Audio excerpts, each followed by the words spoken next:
বিনয় অনুরোধ জানাচ্ছি, এখনো যারা দোকানপাটে বিভিন্ন জায়গায় চার দোকানে গল্প গুজবে লিপ্ত আছেন, আপনারা সকলেই জান্নাতের বাগানে সকলে আসিয়া উপস্থিত হন। আল্লাহ পাক রব্বুল আলামিন কোরআনে আয়াতে কারিমার মধ্যে বলেন, কুল হাল ইয়াস্তাবিল লাযীনা ইয়া'লামুনা ওয়াল লাযীনা লা ইয়া'লামুন। আল্লাহ পাক রব্বুল আলামিন আল্লাহ নবী সাল্লাল্লাহু আলাইহি ওয়াসাল্লামকে বলেন, হে নবী, আপনি বলিয়া দেন, যারা জানে আর যারা জানে না তারা কখনো কোনোদিন এক সমান হইতে পারে না। পারে? এবং আল্লাহ রাসূল সাল্লাল্লাহু আলাইহি ওয়াসাল্লাম হাদিসের মধ্যে ইরশাদ ফরমান, তালাবুল ইলমি ফরিদাতুন আলা কুল্লি মুসলিম ওয়াল মুসলিমাত। দ্বীনি ইলম শিক্ষা করা প্রত্যেকটা মুসলমানের উপরে, নর এবং নারীর উপরে ফরজ। তো আমরা যদি আমাদের ইলম না থাকে, ইলম সম্পর্কে যদি আমাদের জ্ঞান না থাকে, তাহলে আমরা আল্লাহ তাআলার হুকুম কিভাবে আদায় করব? সব তো প্যাচ লেগে দেবো, ঠিক না? ঠিক লাগে। তো আল্লাহ পাক রব্বুল আলামিনের হুকুম আদায়ের জন্য ইলমের প্রয়োজন আছে না নাই? আছে। এই ইলমের অনেক দাম। নামাজ যেরকম ফরজ, নামাজ যেভাবে আমাদের উপরে আপনাদের উপরে আল্লাহ তাআলা ফরজ করে দিয়েছেন, ইলম শিক্ষা করা এটাও আল্লাহ তাআলা আমাদের উপর কি করছেন? ফরজ করে দিয়েছেন। কেননা ইলম শিখিয়া না শিখিয়া যদি আমরা তার ইবাদত বন্দেগী করি, তাহলে আল্লাহ তাআলার দরবারে সেই ইবাদত বন্দেগী কবুল হবে না। কেন হবে না?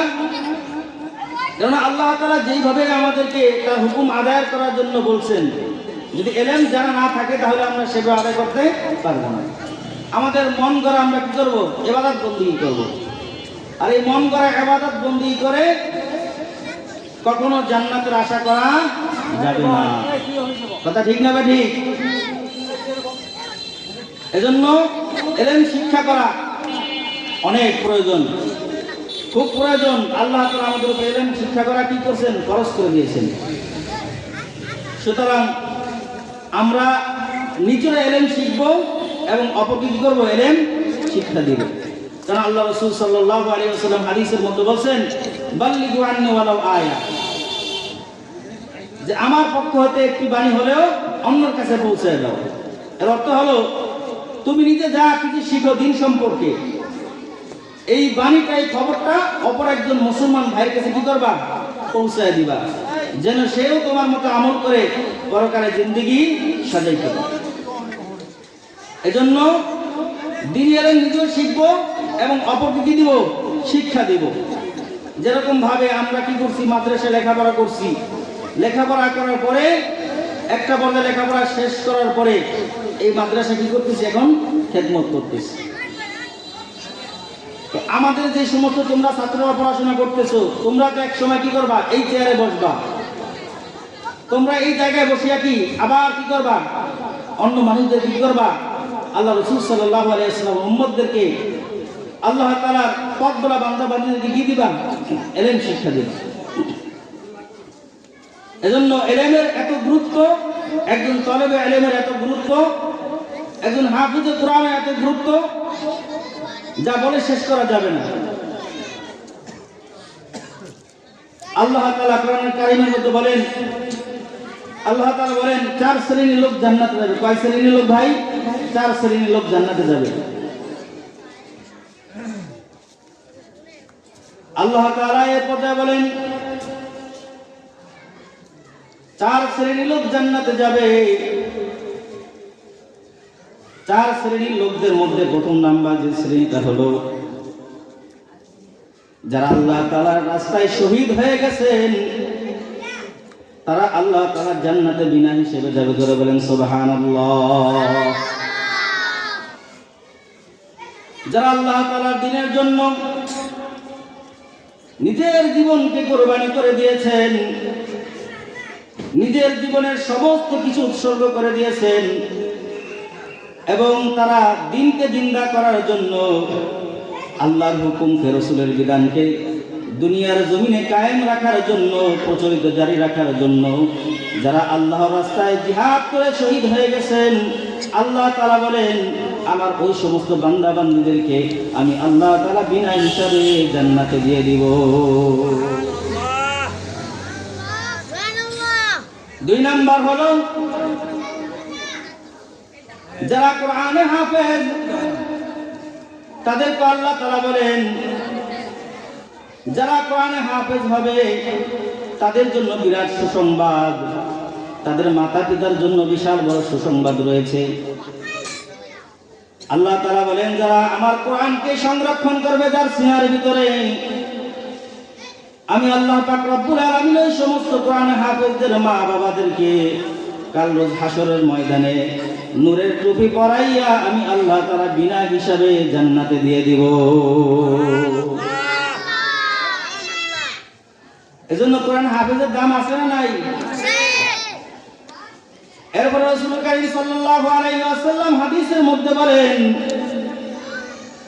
যারা কোরআনে হাফেজ হয়েছে, যারা আল্লাহ পাক রব্বুল আলামিনের কালামকে বুকে ধারণ করেছেন, এই কোরআনটা এত দামি কোরআন, এত পাওয়ারফুল কোরআন, এই কোরআনের এত ওজন, এত দাম, এই কোরআনকে আল্লাহ পাক রব্বুল আলামিন বহুত মানুষের কাছে, বহুত কিছুর কাছে আল্লাহ পাক রব্বুল আলামিন দেওয়ার জন্য প্রস্তাব দিয়েছিলেন, কিন্তু সবাই অস্বীকার করেছে, কেউ এই কোরআনের ওয়েট গ্রহণ করতে পারবে না। আল্লাহ তাআলা পাহাড়কে বলছেন হে পাহাড়, আমি আল্লাহ তাআলা তোমার উপর কোরআনকে নাযিল করতে চাই। কোরআনকে পাহাড়ের উপর নাযিল করতে চাইছিল, কিন্তু পাহাড়কে দেখে আল্লাহ কোরআনের এত দাম, কোরআনের এত দাম, এত মর্যাদা, এই কোরআনের ভার আমরা সহ্য করতে পারবো না। আল্লাহ পাক রব্বুল আলামিন একে একে বহুত এরকম ভাবে প্রস্তাব দিলেন, কেউ রাজি হন না এই কোরআন গ্রহণ করার জন্য। শেষ পর্যায়ে আল্লাহ পাক রব্বুল আলামিন আপনার মতো আমার মতো এই মানুষদেরকে আল্লাহ তাআলা সিলেক্ট করেছিলেন। আপনার আমার 3.5 হাত বডির মধ্যে আল্লাহ পাক রব্বুল আলামিন কোরআনকে সংরক্ষণ করে রাখছেন। জোরে বলেন সুবহানাল্লাহ। আচ্ছা বলেন, কোরআন যেমনি ভাবে শুরু থেকে নিয়ে একেবারে শুরু থেকে নিয়ে শেষ পর্যন্ত যেভাবে অন্তরের মধ্যে গেঁথে থাকে, কোরআনটা বুকের ভিতরে লেগে থাকে, পৃথিবীর জগতে কোরআন ছাড়া অন্য কোনো বই এরকম মুখস্থ থাকে বলেন? থাকে না। এটা আল্লাহ তাআলার বিশেষ এক মুজিজা। 3 নাম্বার হলো আল্লাহ পাক রব্বুল আলামিন যে বলেন যে এই সমস্ত শিশুরা, নাবালেগ বাচ্চারা বালেগ হওয়ার আগে দুনিয়া থেকে হায়াতে জিন্দেগি শেষ হয়ে মাওলার কাছে চলে গেছেন, আল্লাহ পাক রব্বুল আলামিন বলেন আমার ওই সমস্ত নাবালেগ বাচ্চারা তারা জান্নাতের পাখি। আমার ওই সমস্ত বান্দাদেরকে সুসংবাদ শুনিয়ে দেন, জানিয়ে দেন যাদের বাচ্চা নাবালেগ অবস্থায় ছোট মাসুম বাচ্চা মারা গেছে, তাদের জন্য একটা সুসংবাদ আছে। সুসংবাদটা হলো ওই সমস্ত নাবালেগ মা বাবা, নাবালেগ বাচ্চার মা বাবার সুসংবাদ হলো আল্লাহ তাআলা বলেন ওই নাবালেগ শিশু মাসুম বাচ্চাদের মা বাবাদেরকে আল্লাহ তাআলা বিনা হিসাবে জান্নাতে পৌঁছায় দিবেন। জোরে বলেন সুবহানাল্লাহ। এজন্য ছোট মাসুম বাচ্চা মারা গেলে কান্নাকাটি করার কিছু নাই। আল্লাহ তাআলা দরবারে কি করতে হবে? শুকরিয়া আদায় করতে হবে। কোরআনে কারিমের এত ফজিলত, এত দাম, এই কোরআন যারা শিখবে তাদের মা বাবাদেরকে আল্লাহ তাআলা বিনা হিসাবে জান্নাতে দিবেন, জান্নাতের ওয়াদা করছেন। এই দ্বীনি শিক্ষার ব্যাপারে আল্লাহ তাআলা কোরআনের জান্নাতের ওয়াদা করছেন। দুনিয়ার কোন শিক্ষার ক্ষেত্রে আল্লাহ তাআলা জান্নাতের ওয়াদা করেন নাই। সুতরাং এই কোরআনের অনেক দাম, অনেক দাম। আপনার আমার সন্তান যদি, একটা সন্তানকে যদি আমি হাফিজ কোরআন আলেম বানায় দুনিয়ার জমিনে থিয়া যাইতে পারি, তাহলে আমার ওই সন্তান যদি কোরআনের হাফেজ থুয়ে যাইতে পারি, হাফেজ আলেম থুয়ে যাইতে পারি, নেককার সন্তান দুনিয়ার জমিনে থুয়ে যাইতে পারি, তাহলে এই নেককার সন্তান দুনিয়াতে থুয়ে রাইখা যাওয়ার কারণে সন্তান দুনিয়ার জমিনে বৈশা বৈশা মা বাবার জন্য দোয়া করবে, আর মা বাবা বিনা কষ্টে, বিনা পুঁজিতে, বিনা চালানে ওই অন্ধকার কবরে শুয়া শুয়া জান্নাতের নাজ নেয়ামত ভোগ করবে। জোরে বলেন সুবহানাল্লাহ। এজন্য ছেলে সন্তানদেরকে হাফেজে কোরআন, আলেম বানানো দরকার আছে না নাই? অনেকে বলে হুজুর আমার ছেলে সন্তান কি নাই, কোরআন হাফেজ বানাইতে পারি নাই, হাফেজ আলেম বানাইতে পারি নাই। বলছে তুমি যদি তোমার সন্তানদেরকে হাফেজে কোরআন আলেম না বানাইতে পারো, তাহলে তোমার নাতিকে বানাও, অন্তত পক্ষে নাতিকে কোরআনে হাফেজ আলেম বানাইয়া জান্নাতে যাওয়ার একটা উসিলা দুনিয়া থেকে ক্রয় করে নিয়ে যাও। বলছে তোমার নাতিও যদি না থাকে, মেয়ের ঘরের সন্তানদেরকে বানাও, মেয়ের ঘরের সন্তান না থাকলে ছেলের ঘরের সন্তানদেরকে বানাও, তাও যদি না থাকে, বলছে যারা দিন এলেন শিক্ষা করে অন্তত পক্ষে তাদেরকে সাহায্য সহযোগিতা করিয়া যদি দুনিয়া থেকে বিদায় নেওয়া যায়, অন্তত পক্ষে ওই আল্লাহর বান্দা আল্লাহ তাআলা দরবারে তুমি আমি দুনিয়া থেকে চলে যাওয়ার পর আল্লাহ তাআলার কাছে হাত উঠায় কান্নাকারি করবে, আল্লাহ তোমার দিন এলেন শিক্ষা করার জন্য অর্থ পুঁজি আমার ছিল না, কিন্তু তোমার এক আল্লাহর বান্দা আমাকে তোমার দিন শিখার জন্য সহযোগিতা করছে মাওলা। জানি না সে অন্ধকার কবরে কি অবস্থা আছে, মালিক দয়া করে মেহেরবানি করি আল্লাহ তুমি তার কবরটাকে জান্নাতের বাগান বানায় দাও। দোয়া করবে। এজন্য নিজের সন্তানকে হাফেজ কোরআন না বানাতে পারলে নাতি নাতনিদেরকে বানাও, তাও যদি সম্ভব না হয় পাড়া প্রতিবেশীতে যারা আছে, যারা দিনের শিক্ষা করতেছে, তাদেরকে দিন শিখার জন্য সহযোগিতা করো। রাজি আছে সবাই ইনশাআল্লাহ? নেককার সন্তান দুনিয়ার জন্য রেখে গেলে অন্ধকার কবরেও এরকম ভাবে বৈশা বৈশা সব পাওয়া যায়, আরাম পাওয়া যায়।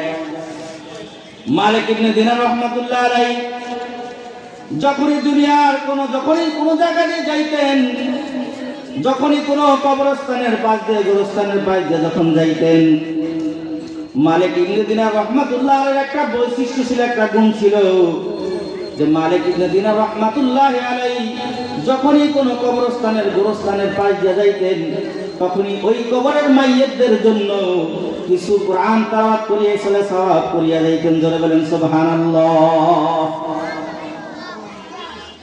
মালিক ইবনে দিনার রাহমাতুল্লাহ আলাইহি ইসালে সওয়াব করার পরে ধ্যান করে দেখতেন যে এই সওয়াবগুলা যে আমি ইসালে সওয়াব করলাম, এই কোরআন তেলাওয়াতগুলা যে করলাম, এই কোরআনের সওয়াবগুলা তারা কবরে পাইছে কি পায় নাই। মালিক ইবনে দিনার রাহমাতুল্লাহ আলাইহি ধ্যান করে দেখতেন যে এই কোরআন যখনই তিনি কবরস্থানের পাশ দিয়ে যাইতেন, যে কোরআনে পাক হাকিম তেলাওয়াত করতেন, এর বিনিময়ে যে সওয়াব আল্লাহ তাআলা দান করতেন, ওই কবরস্থানে যতগুলা মানুষ ছিল, যত মানুষ থাকে সমস্ত মানুষের কবরের উপরে বকশিশ করিয়া দিতেন। মালিক ইবনে দিনার রাহমাতুল্লাহ আলাইহি তখন কাশফের হালত দেখতেন, এই কোরআনের সবগুলো, কোরআনের হাদিয়াটুকু সমস্ত মুদ্রা নেওয়ার জন্য একে একে সকলের লাইন ধরে দাঁড়িয়ে আছে। জোরে বলেন সুবহানাল্লাহ। মালিক ইবনে দিনার রাহমাতুল্লাহ আলাইহি বলেন, আমি কাশফের হালতে এরকম দেখি সমস্ত মানুষগুলা কবরের মুদ্রাগুলা আমার নেক নেওয়ার জন্য, ইসালে সওয়াবগুলা নেওয়ার জন্য লাইন ধরে দাঁড়িয়েছে, কিন্তু একটা মহিলা আছে সে কবর থেকে উঠে আসে না।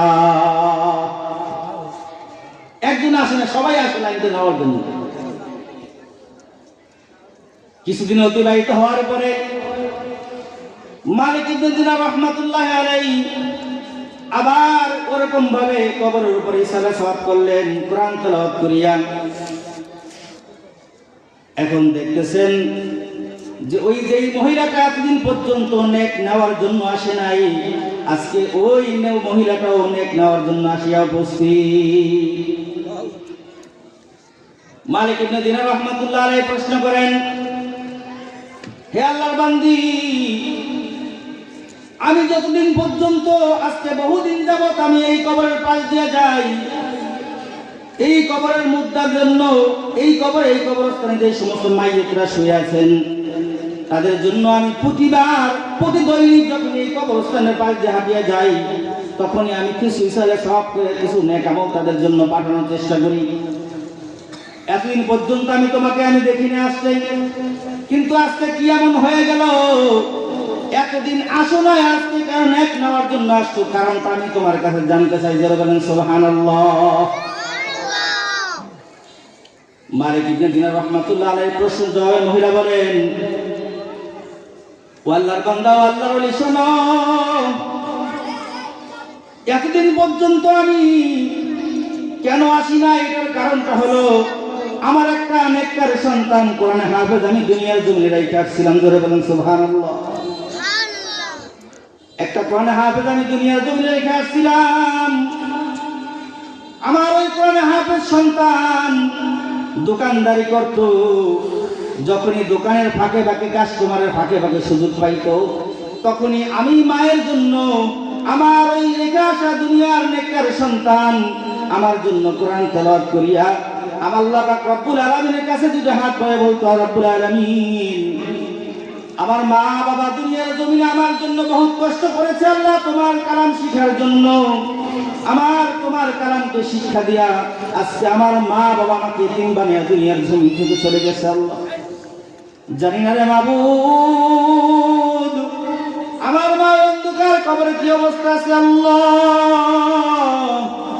তুমি মেহেরবানি করিয়া, দয়া করিয়া আল্লাহ, এই কোরআনের বিনিময় আল্লাহ, তোমার এই শ্রেষ্ঠ কালামের বিনিময় আল্লাহ, তোমার দিন শিখার কারণে আল্লাহ, তুমি মেহেরবানি করিয়া আমার মার কবরটাকে জান্নাতের বাগান বানিয়ে দাও।